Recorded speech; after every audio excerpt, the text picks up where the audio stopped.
নমস্কার সুধী প্রিয় দর্শক, ভোরের আলো ইউটিউব নিউজ চ্যানেলে আপনাদের সবাইকে স্বাগত। আজ 19শে সেপ্টেম্বর বৃহস্পতিবার। এই মুহূর্তে আবহাওয়ার সবচেয়ে বড় খবর, চলতি সপ্তাহে আবারও তুমুল বর্ষণের সম্ভাবনা, যার জন্য আগাম সতর্কবার্তা দিল মৌসুম ভবন। নিম্নচাপ মৌসুমী অক্ষরেখা 2-এর প্রভাবে একটানা ভারী থেকে অতি ভারী বৃষ্টিপাতের আশঙ্কা রয়েছে একাধিক রাজ্যে। আবারও ভাসতে পারে শহর থেকে শহরতলি, সতর্কতা মৌসুম ভবনের। এদিকে দক্ষিণবঙ্গে বৃষ্টিপাত কমলেও পুজোর আগে বন্যা পরিস্থিতি নিয়ে যথেষ্ট আতঙ্ক দক্ষিণবঙ্গবাসী, কারণ একের পর এক ব্যারেজ থেকে হাজার হাজার কিউসেক জল ছাড়ছে ডিভিসি কর্তৃপক্ষ। তাই আজকের এই ভিডিওর মাধ্যমে আপনাদের জানানোর চেষ্টা করব পশ্চিমবাংলার দুই বঙ্গের কোন কোন জেলায় আজ বৃষ্টিপাত হতে পারে এবং আগামী কয়েকদিন পশ্চিমবাংলা সহ ভারতবর্ষের অন্যান্য রাজ্যের আবহাওয়ার পরিস্থিতি কেমন থাকতে পারে। তার সঙ্গে জানাবো বন্যা নিয়ে কি জানানো হয়েছে এবং বাংলাদেশ আবহাওয়া দপ্তর বাংলাদেশ নিয়ে কি জানিয়েছে। সমস্ত কিছু সংক্ষিপ্তভাবে তুলে ধরব আজকের এই ভিডিওর মাধ্যমে। অবশ্যই ভিডিওর শেষ পর্যন্ত দেখতে অনুরোধ করলাম। টানা কয়েকদিন ধরে বৃষ্টির শেষে আকাশ সাফ হয়েছে। আলিপুর আবহাওয়া দপ্তরের তরফে বলা হয়েছে আপাতত কোনো জেলাতেই ভারী বৃষ্টিপাতের সম্ভাবনা নেই, তবে বিক্ষিপ্তভাবে দু এক জায়গায় হালকা খুব সামান্য বৃষ্টিপাত হলেও হতে পারে। এই পরিস্থিতি আগামী শনিবার পর্যন্ত থাকতে পারে রাজ্য জুড়ে। দক্ষিণবঙ্গে আংশিক মেঘলা আকাশ বা পরিষ্কার আকাশ থাকবে সকাল থেকে।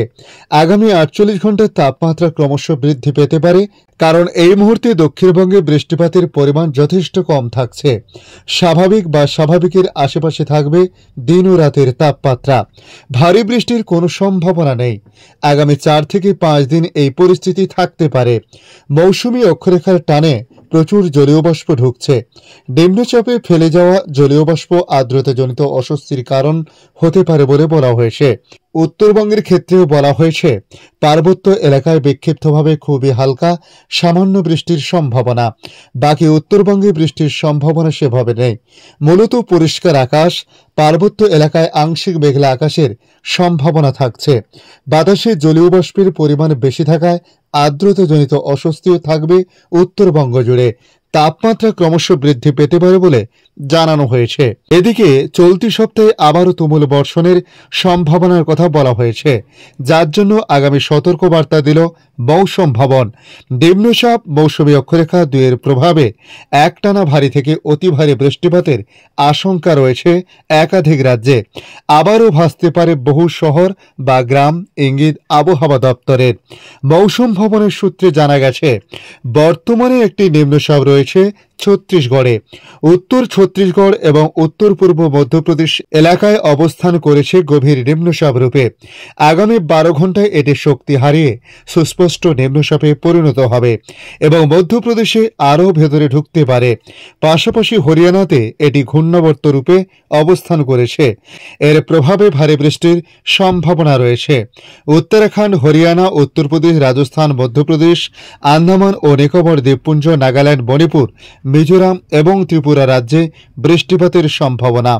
হাওয়া অফিসের সূত্রে বলা হয়েছে গত বুধবার সকালে বিক্ষিপ্তভাবে দিল্লির বিভিন্ন এলাকায় ভারী বৃষ্টিপাত হয়েছে, তবে আজ থেকে বৃষ্টির দাপট কমতে পারে। 21শে সেপ্টেম্বর পর্যন্ত এরকম পরিস্থিতি থাকতে পারে। হিমাচল প্রদেশে ভারী বৃষ্টিপাতের পূর্বাভাস রয়েছে, জারি করা হয়েছে হলুদ সতর্কতা। পাশাপাশি উত্তরপ্রদেশে ভারী বৃষ্টিপাত অব্যাহত থাকবে, তবে আগামী 5 দিন বৃষ্টি উন্নতির সম্ভাবনা আপাতত নেই। চলতি সপ্তাহে নতুন করে কোনো সতর্কতা জারি নেই। মহারাষ্ট্রেও ভারী বৃষ্টিপাতের সম্ভাবনা নেই। চলতি সপ্তাহে মাঝারি বৃষ্টি চলবে সব জেলাতেই। এদিকে ভারী বৃষ্টিপাতের সম্ভাবনা আজও থাকছে রাজধানী সহ হরিয়ানা, চণ্ডীগড় ভারী থেকে অতি ভারী বৃষ্টির সতর্কতা। ঝাড়খণ্ড, ছত্তিশগড়, পূর্ব মধ্যপ্রদেশ এবং উত্তরপ্রদেশে ভারী বৃষ্টির সম্ভাবনা রয়েছে। উত্তরাখণ্ড, পশ্চিম মধ্যপ্রদেশ, বিহার, উড়িষ্যা, হরিয়ানা, রাজস্থান, নাগাল্যান্ড, মণিপুর, মিজোরাম এবং ত্রিপুরাতে। পুজোর ঠিক আগে রাজ্যের একাধিক জেলায় বন্যার জলে প্লাবিত হয়েছে বেশ কয়েকটি গ্রাম। এই আবহে আজও পাঞ্চেত এবং মাইথন থেকে জল ছাড়ার কথা জানিয়েছে ডিভিসি কর্তৃপক্ষ। রিপোর্ট অনুযায়ী বিপদসীমার উপর দিয়ে জল বইছে দামোদর, মন্ডেশ্বর, রূপনারায়ণ নদীর। আগামী 2 থেকে 3 দিন পরিস্থিতি আরও খারাপ হওয়ার আশঙ্কা করা হয়েছে। বৃষ্টিপাত ঝাড়খণ্ডে যদি না কমে তাহলে আরও ভয়ঙ্কর পরিস্থিতি নিতে পারে। উল্লেখ্য যে গভীর নিম্নচাপ বাংলাকে ভাসিয়ে গিয়েছে, সেটি এখনও ঝাড়খণ্ডের উপর প্রবল আকারে রয়েছে। সেখানে প্রচুর পরিমাণে বৃষ্টি হওয়ায় সেখানকার নদীবাঁধ ফুলে ফেঁপে উঠেছে, আর তাই ডিভিসি জল ছাড়তে বাধ্য হচ্ছে বিভিন্ন বাঁধ থেকে।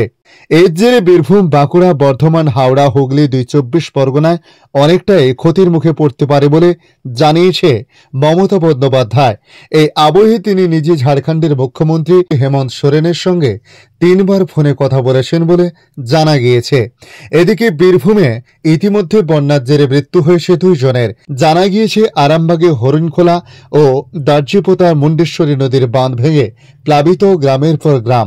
দামোদর নদীতে জল বাড়ায় প্লাবিত পূর্ব বর্ধমানের জামালপুর ব্লকের বেশ কয়েকটি গ্রাম। ডোবরায় কাঁসাই নদীর বাঁধ উপচে আবার কোথাও বাঁধ ভেঙেছে। ঘাটাল ইতিমধ্যে ডুবে গিয়েছে। অপরদিকে বড়ইয়ায় কুয়ো নদীর জল বেড়ে যাওয়ায় বন্ধ হয়ে গেল হলদিয়া থেকে ফারাক্কা রাজ্য সড়ক। এর মধ্যে ঝাড়খণ্ডে বৃষ্টির জেরে আরও বাঁধের জল ছাড়া হলে পরিস্থিতি অবনতি ঘটবে বলে আশঙ্কা প্রকাশ করা হয়েছে। এদিকে রিপোর্ট অনুযায়ী মাইথন থেকে গতকাল হাজার হাজার কিউসেক জল ছেড়েছে। এদিকে পাঞ্চেত থেকেও জল ছাড়া হয়েছে, অর্থাৎ দামোদর নদ বেয়ে হাজার হাজার কিউসেক জল যাচ্ছে দুর্গাপুর ব্যারেজে। এদিকে বাংলাদেশ আবহাওয়া দপ্তর জানাচ্ছে বাংলাদেশে আবহাওয়ায় যথেষ্ট পরিবর্তনের কথা। মৌসুমী বায়ুর সক্রিয়তা কমায় সারা দেশে বৃষ্টিপাত কমে গরম বেড়েছে। পাশাপাশি দেশের 3টি বিভাগেও 3টি জেলার উপর দিয়ে বেদু তাপপ্রবাহ বয়ে যাচ্ছে বলে জানিয়েছে হাওয়া অফিস। আগামী 24 ঘন্টার আবহাওয়ার পূর্বাভাসে বলা হয়েছে টাঙ্গাইল, কিশোরগঞ্জ ও নওগাঁ জেলা সহ রংপুর, ময়মনসিংহ ও সিলেট বিভাগের উপর দিয়ে মৃদু তাপপ্রবাহ বয়ে যাচ্ছে এবং তা অব্যাহত থাকতে পারে। এই সময় দেশের দক্ষিণাঞ্চলে দিনের তাপমাত্রা সামান্য কমতে পারে এবং উত্তরাঞ্চলে তা প্রায় অপরিবর্তিত থাকতে পারে। সারা দেশে রাতের তাপমাত্রা সামান্য বাড়তে পারে। অন্যদিকে এ সময় বরিশাল, চট্টগ্রাম ও সিলেট বিভাগের অনেক জায়গা, ময়মনসিংহ, ঢাকা ও খুলনা বিভাগের কিছু কিছু জায়গা এবং রাজশাহী ও রংপুর বিভাগের 2-1 জায়গায় অস্থায়ীভাবে দমকা হাওয়া সহ হালকা থেকে মাঝারি ধরনের বৃষ্টি অথবা বজ্র সহ বৃষ্টি হতে পারে। একই সঙ্গে দেশে কোথাও কোথাও মাঝারি ধরনের ভারী বর্ষণ হতে পারে বলে জানানো হয়েছে। ধন্যবাদ সম্পূর্ণ ভিডিওটি দেখার জন্য। ভালো লাগলে লাইক, শেয়ার, কমেন্ট করবেন। কমেন্টে অবশ্যই জানাবেন আপনার এলাকার নাম। বর্তমান সেখানকার আবহাওয়ার পরিস্থিতি কি রয়েছে তা জানাতে ভুলবেন না।